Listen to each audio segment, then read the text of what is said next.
get right into the reviews this week. We'll start with Asteroid City because that was the biggest release of the week, I would say. Wes Anderson's 11th movie, if I'm not mistaken. Let me pull up the description because I'm not prepared, but I do believe George, Seth, and Tyler were able to go see this. So I do appreciate y'all being able to check it out. So world-changing events, spectacularly disrupt the itinerary of Junior Stargazer Space Cadet Convention / Space Cadet Convention in an American desert town circa 1955. Directed by, as I mentioned, Wes Anderson, obviously starring Jason Schwartzman, Scarlett Johansson, Maya Hawke, Tom Hanks. Was Margot Robbie in it? Yeah, but not for long. Okay, well, she's listed. Tony Ravioli, Adrian Brody, just all the Wes Anderson fellas that are always in. Bill Murray, I'm sure, made an appearance at one point. He didn't, actually. He didn't? Oh, First damn. film since his debut that didn't have Bill Murray. Damn, yeah. I obviously he wasn't like in the main cast, but I kind of figured he'd make an appearance. But yeah, massive cast. Tom Hanks replaced him as like the old white guy. Yeah, there's always the old white guy. There's always a lot of white guys, but usually nothing but white guys. Yeah. That's very Wes Anderson. That's his actual style. But yeah, massive cast. Probably the most stacked cast of the summer. Other than Oppenheimer, if I do we agree? You think Barbie's bigger? No, Barbie's definitely bigger. I think it's Oppenheimer or Asteroid City. Yeah, so this is probably the biggest. Actually, this has Jeffrey Wright, so good on you, Wes Anderson. Way to try, I guess. But yeah, so we'll move on, or we'll get into the review. We'll start with Tyler. I think he went the earliest. Maybe George did. I don't know. We'll start with Tyler. I think he liked it the most. Yeah, I don't know. I'm like still recovering from that introduction to this whole review portion of the episode. That was a lot. Wes Anderson, way to make strides, man. Try a little harder next time. It's not the first. Jeffrey Wright's been in a few of his films, but Asteroid City. Yeah. So Asteroid City, going into it, I did not expect this to be what it was, and like I said in my review, It's really couldn't have come at a better time for Wes Anderson because this is like in the midst of all the TikTok trends that are like, we have Wes Anderson's style exactly figured out. It's center frame, color palettes, and you got Wes Anderson done. And then he releases his most meta, like biggest brain movie he's ever done in terms of complicated themes and like trying to be super nuanced and layered. So I'm like, I feel like this is just like the perfect time. He like luckily had this film coming out when like all these people are just, I don't know. I just swear I look at all these TikTok trends and see all the comments and it's like everyone, like I just refuse to believe they all actually know who Wes Anderson even is or have seen a single Wes Anderson movie.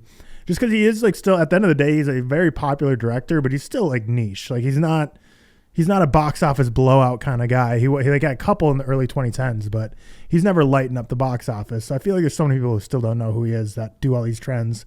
But it was super meta.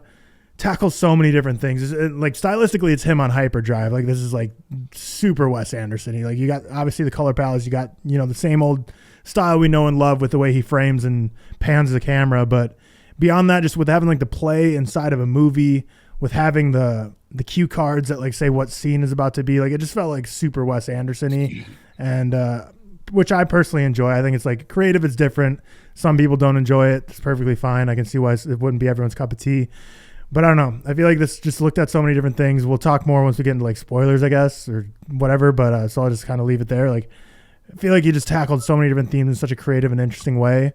And it's such a short movie. Like it's like runtime's 105 minutes, but like his actual like time on screen is probably like 95 minutes or something. So it's like they're so short. Yeah, they packed in so much here about grief, trauma, loss, where our place is in the universe, and just kind of the idea of what storytelling is in its very nature. I don't know. I really enjoyed it. I give it a 9.2 out of 10 for 4.5 stars. Didn't think I would enjoy it that much. And yeah, speaking of like the most stacked cast ever, it is funny because there's so many people in it that are like household names, but a lot of them get like a couple seconds of screen time. Like Willem Dafoe, like got like 2 lines and like was very non-central to the focus. Jeff Goldblum obviously barely in it. Margot Robbie for a second there, I thought like our first introduction to Margot Robbie for a second during the movie. I thought that was going to be it. And I was like, that'd be bold, Wes. That'd be a bold move, Wes. I thought exactly the same. Yeah. Like, surely Which not. I low-key would have liked. Like, I love Margot Robbie, but I would have, like, respected that as, like, damn. Like, Yeah.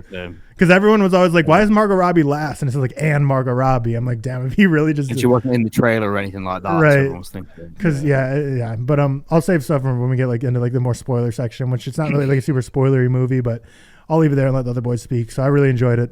Didn't think I'd enjoy it that much. I didn't love French Dispatch. I know George was really high on it, so this is a good bounce back for Wes Anderson for me personally. And yeah, I just think this is the most meta he's ever gone in any of his films, and I appreciated that. On top of just the style, I really enjoyed. Like, I mean, naturally the desert provides a lot of like reds, oranges, cool color palette, and he played with it really well. We'll bounce to George. We'll do a little high, low, high action. So George, this is your lowest Wes Anderson, if I'm not mistaken. Yeah. This is my lowest Wes Anderson rating, and I want everyone I've talked to has said that this is a movie that will benefit from rewatch. I think most movies benefit from rewatch, so I definitely am going to try to get to the theater again this week to see it. But yeah, I don't know. This movie just didn't resonate with me the way other Wes Anderson films have. And obviously take everything I say with a grain of salt because I'm in the vast minority in thinking that French Dispatch is his best film. So I'm very like weird on Wes Anderson. But yeah, this, like Tyler said, stylistically, this is his most Wes Anderson-y film. And I felt like that was very off-putting when he's trying to tackle incredibly like deep themes of like trauma and grief and shit that Tyler mentioned, you know, where's your place in the universe? Just, it was a mesh and a pairing that just didn't necessarily work for me. And I had such a hard time like locking myself into this movie. I kept trying to find something, some character, some plot point where I was like, yes, this is intriguing. This is engaging. This is like holding my attention. It just never came. To me, this film just dragged along like crazy, which sucks because, like I said, I'm coming off The French Dispatch, which I think is his best film. So I was really excited to see what he was going to follow that up with. But yeah, nothing to knock stylistically. This is a beautiful, beautiful film to look at. I think his editing style is really interesting. It's very unique. You know, Tyler said it again. He is a very niche director. He has a very interesting style of filmmaking, which I could absolutely respect. But when you give me that style of filmmaking at its like absolute heights in terms of like its quirkiness, I feel like that was a bad time to try to pair that with very deep themes of trauma, and it just never landed for me. So yeah, I did not hate the movie by any means. I enjoyed you know, a loose tackle of science fiction. I like the, you know, going back and forth from the color of the play to the black and white of the behind the scenes. I thought that was very cool. The cue cards were super Wes Anderson-y. But yeah, overall, I went with a 2.5 out of 5. I'm hoping on rewatch I can get that up a little bit, maybe after chatting with you guys and understanding where you're coming from. But for now, landed at 2.5. It is my lowest rated Wes Anderson. But of course, I haven't seen like the Darjeeling Limited in forever. I haven't seen Bottle Rocket yet. Yeah, so maybe that last place is a bit harsh, but that's just where it lands for me for now.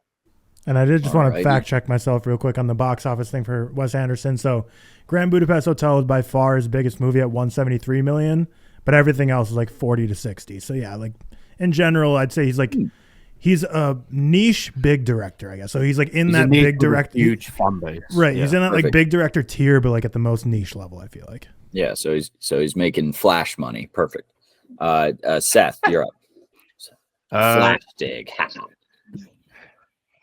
Yeah, so I don't know if I'm the highest on this. Tyler, do you know where it stacks up with your other Wes Anderson films? Second to Grand Budapest Hotel, but I think this is his most ambitious story. But I liked just in terms of just enjoyment, Grand Budapest Hotel would probably be hard to top personally.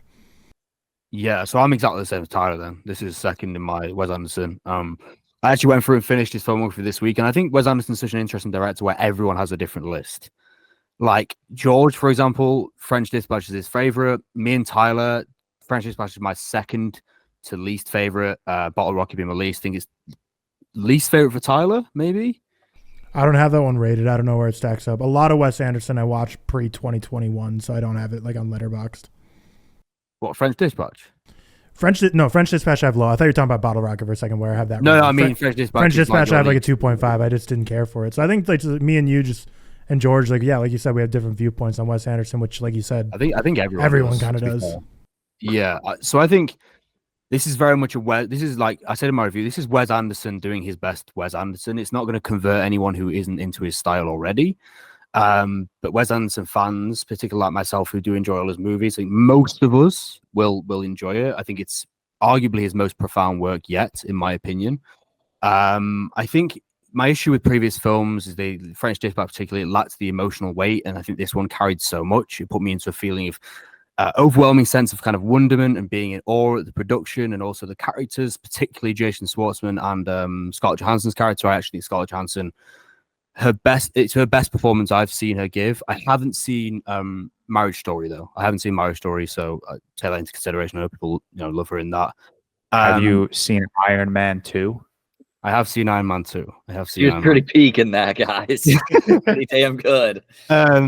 But yeah, like, I was kind of left with an existential feeling of kind of dread and wonderment. But I do think its self-serving nature is very self-indulgent for Wes Anderson. I think that's what puts a lot of people off, and that's why I get why George didn't like it, and a lot of other people. I think it's powerful. I think the imagery is incredible. I think that it just has such great work with his characters, whereas I'm kind of the opposite of George. I think the setting and the quirkiness works for me in terms of provoking this kind of emotional level, in terms of the tackle of grief, in terms of kind of the nihilistic dismemberment of American traditions. I think was massive in this, and I think it was like a soulful and full of heart like exploration of like performing arts, plays, movies, that sort of thing. And I thought it was really well intricate and just incredibly well designed. But I think every Wes Anderson now is well designed and intricate and meticulous detail. Even people who don't like him will say that. So I think that's not saying that's kind of obvious. And I think what works for me most in this was the characters, which is usually what works for me least in Wes Anderson films. But yeah, that's my kind of quick thoughts. I give it 4.5. It's my best ever Wes Anderson out of his 11 films. In between Fantastic Mr. Fox and Budapest Hotel, I think this could even be a 5 on rewatch. I loved it. I thought it worked really, really well. And I'm very intrigued to see what Cam will think of it when he watches it, actually. Cam, how many Wes Anderson have you seen? I have seen more than I've rated, but I think I've only seen / rated Grand Budapest, Fantastic Mr. Fox, and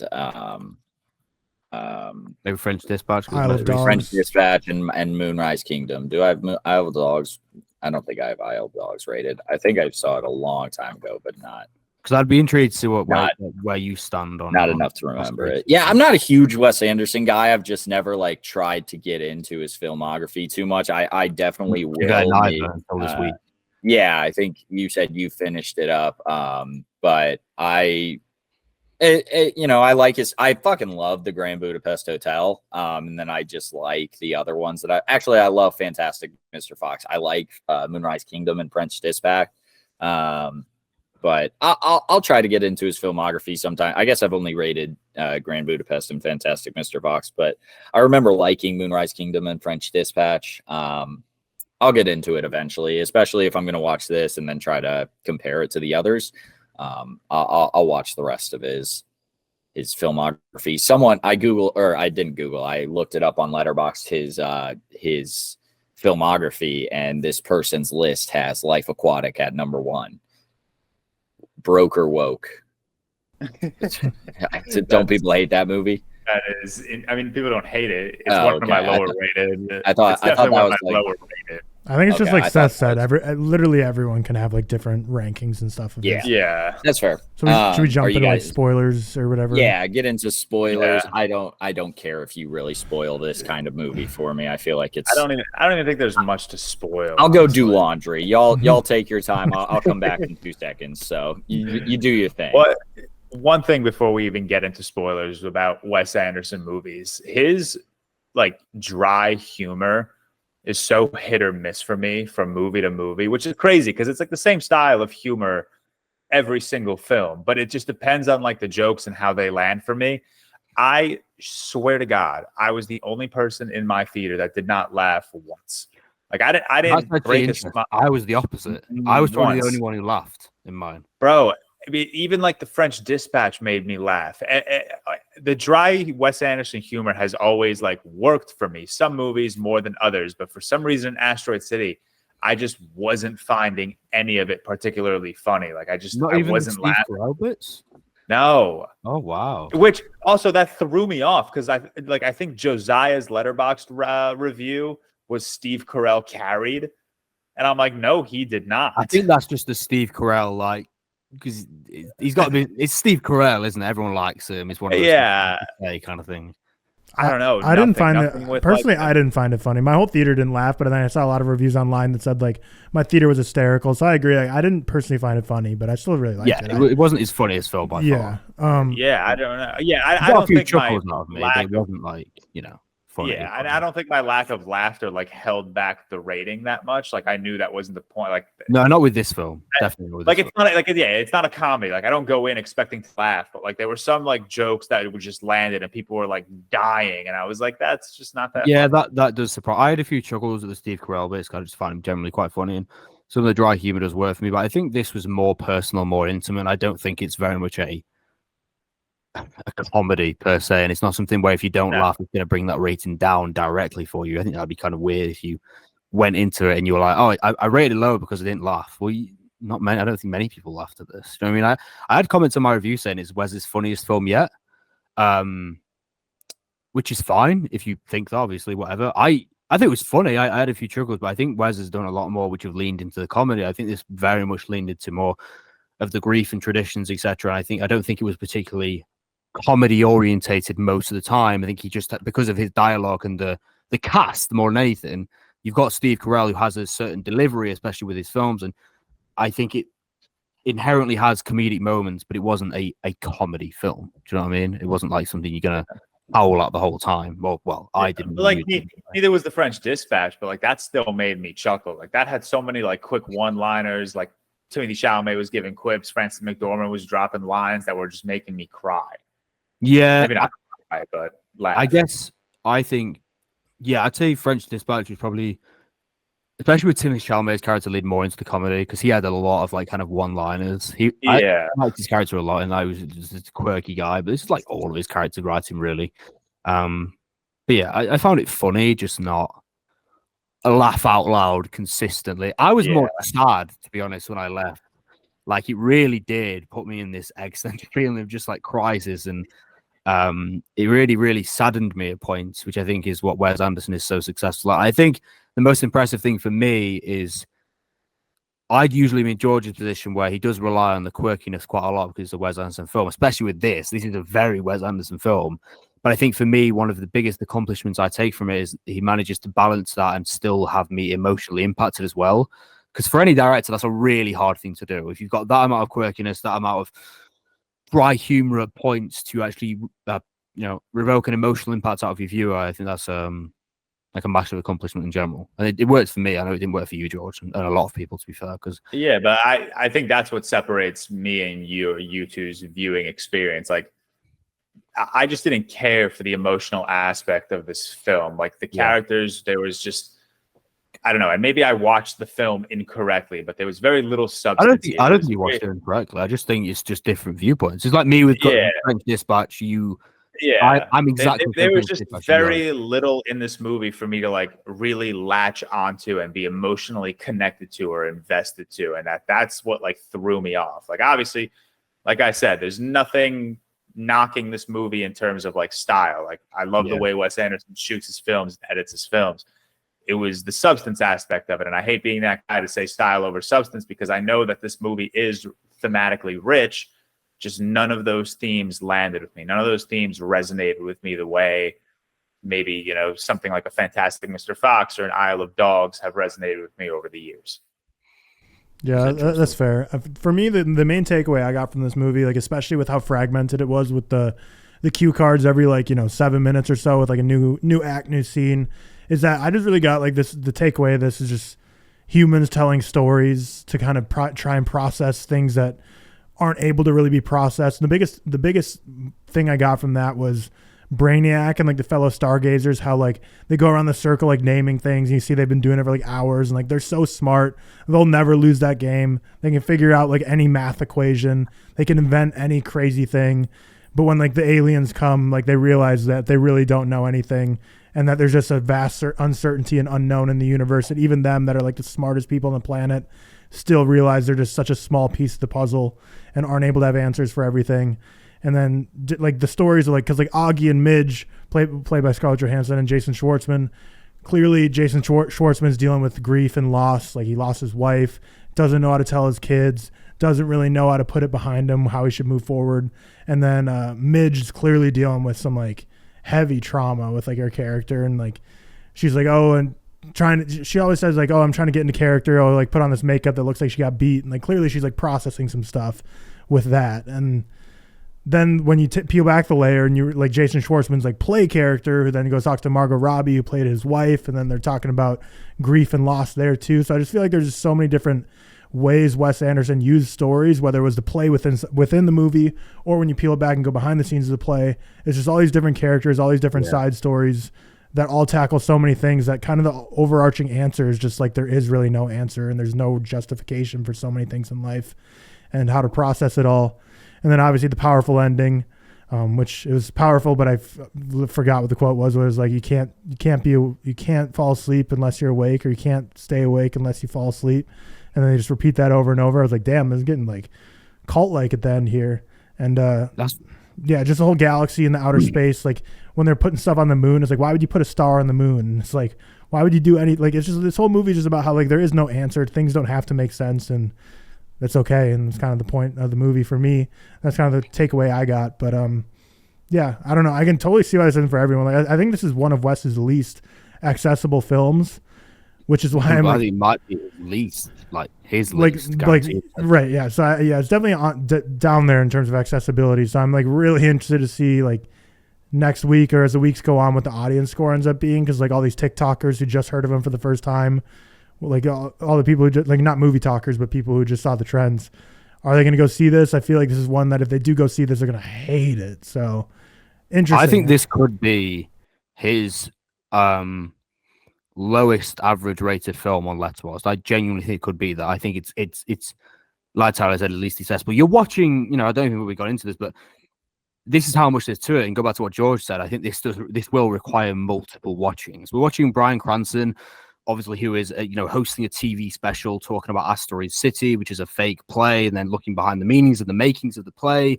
There's so much to it. The differences in aspect ratio I thought were really, really cool, how he kept going back and forth. And I really like the moment, if you guys remember, when Bryan Cranston's in Asteroid City, and then he's like, oh, I'm not meant to be here, am I? Because he's not actually in the play. And I just think it's really, really clever. But I do think it's going to be very divisive. It's going to be very interesting. And I think for most people, it might, I don't know if you will like it on another watch, George. You may just not be for you, but I think it's worth it, because I think that I don't think anyone can really absorb all what it's trying to give you in just one viewing. There's also a lot of kind of notable mentions to writers, to playwrights. So Wes Anderson always has these like little nods towards historical figures in certain industries, and I think it's impossible to get all that in one viewing. Especially like Tyler said, it's probably that ends up being like 95 minutes. Not including the credits, intro. Yeah.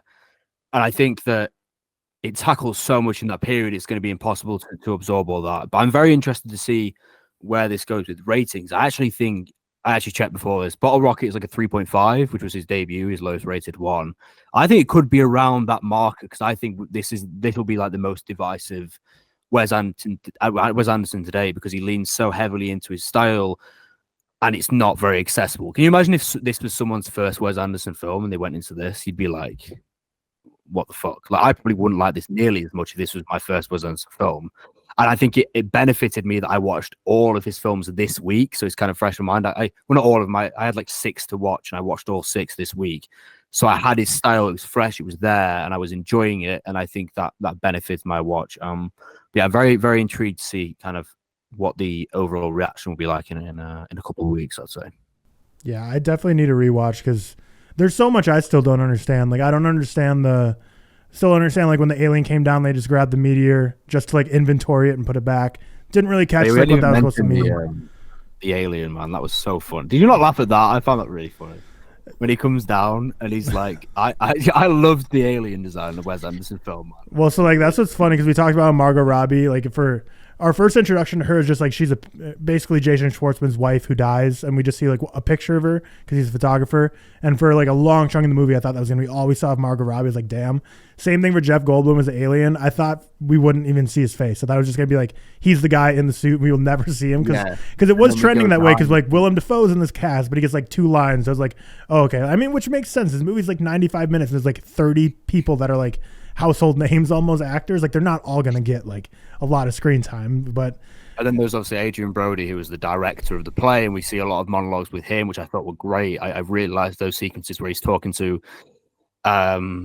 Jason Schwartzman's character. I think they were fantastic, and I think that was a really interesting character for him to play. But yeah, I see what you mean. Like, I loved it when we saw Jeff Goldblum behind the scenes, just sat there with the mask off, just speaking to them about how he's playing the alien. I just thought that was really, really clever. But it just kind of goes back to like what Seth was saying. Like it's impossible to unpack this all in one viewing.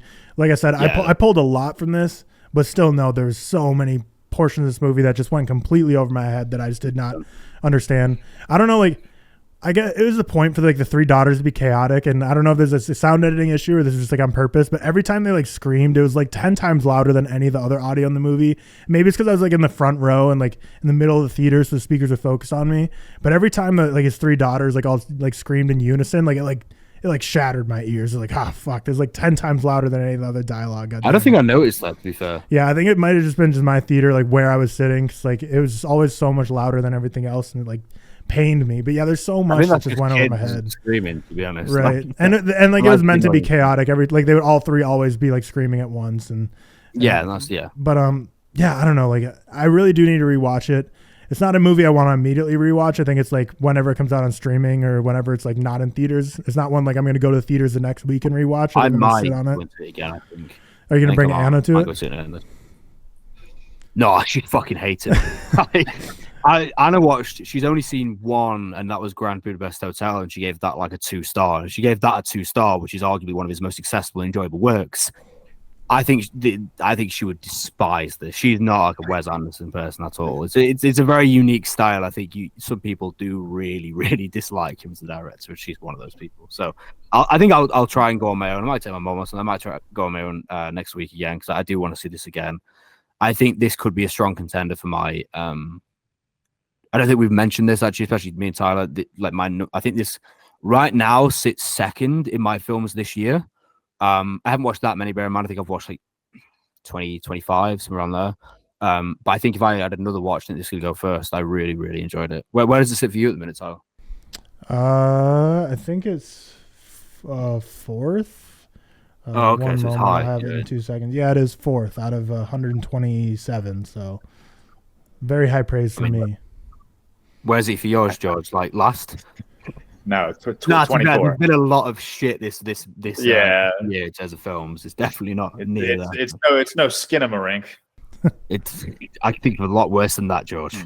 But it is one that I can. Yeah. It is just style on overdrive to where like I think it is just not going to be the most accessible, because like the whole cue cards thing, which like I said, that's one of the biggest takeaways I got from it. That like they did it so much because like each little story is supposed to be representative of like broader just storytelling nature of how people cope with different events and traumas in life. But I guarantee like if I brought like a friend or like Riley even to like this movie, like by the time like the second cue card showed up of like act 1 scene like 3 through 6, they'd be like, okay, what the fuck is this? Like this is too frustrating. Which like it's very even me who like kind of enjoyed that, like even me at points I was like, this is getting to be a lot. And, like the cue cards were like just like maybe 2 seconds too long of what they should have been. I'm like, this is really like fragmenting the movie, which I get. Like for me, like that's one of the takeaways I got. But for people who are going to go see this that aren't very familiar with Wes Anderson, they're going to be like, oh man, well, maybe we should have just left this on TikTok. I would love people's reaction for this to be their first Wes Anderson film. I just think that would be hilarious, man. Like, I'd just love to see what people thought if it was his first film. I think it really is Wes Anderson being so self-indulgent and just doing everything he wants in this film, which works for me, but definitely doesn't work for a lot of people. I'm finding anyway. Yeah, it'd be interesting to see. I have a couple fun facts on IMDb we can go over if we don't have anything else to say. Go crazy. Nice. Go crazy. No, I don't think we have anything else. To answer George's or Cam bringing up Bill Murray, Bill Murray was originally cast in Steve Carell's role in this movie, but he contracted COVID-19 shortly before filming, so they replaced him. And the fun fact is, this is actually the second time that Steve Carell has taken over a role from Bill Murray. The other one was Frank in Little Miss Sunshine, and I could just not picture Steve Carell not being that role in Little Miss Sunshine. So good. Another one, Scarlett Johansson said she had no problem filming her full frontal nude scene, except she ended up having to That was her? Yeah. They didn't show her head, so I was so sure that was a body. I know, and she talked about that too. She said like everyone always uses body doubles, but she didn't. This is actually her. She had to direct the scene herself because Wes Anderson was too embarrassed to do it, which is just such a funny movie maker nerd thing. Because I'd almost guarantee that means in The French Dispatch that he didn't film the Leah Seydoux fully frontal nude scene. I feel like he's like, someone else do it. I can't go in there. There's body parts. That's really weird. To be I know. honest. So she directed that scene herself. That's crazy. Just a quirky little guy. That's funny. And yeah, I think that's basically it. But yeah, like those are the fun facts. But Bill Murray also, yeah, like we said, his first film he was not in of Wes Anderson since the debut Bottle Rocket. So long-standing friendship. Wow. It is true, yeah. 1996. So what? 27 years ago was the last time Bill Murray was not in a Wes Anderson movie. I actually didn't realize he was in every single one. That's really interesting. But yeah, that's all we got for fun facts. But yeah, I really liked it. 4.5 out of 5. I need to rewatch it, and I think it's one that will go up on rewatch for me as well. So we'll see where it ends up, and I definitely will rewatch it. So by the time my end of the year rankings comes out, we'll see just how high it can climb. All righty. As Tyler mentioned, he has a 4.5 out of 5. I believe Seth is right there with him. Seth, is this your second of the year? Second of the year, yeah. Behind Guardians or Spider-Verse? Behind Guardians. Behind Spider-Verse, ahead of Guardians. Ahead of Guardians. Perfect. And then George, 2.5 out of 5. May want to rewatch, but as of now, it is his lowest rated Wes Anderson.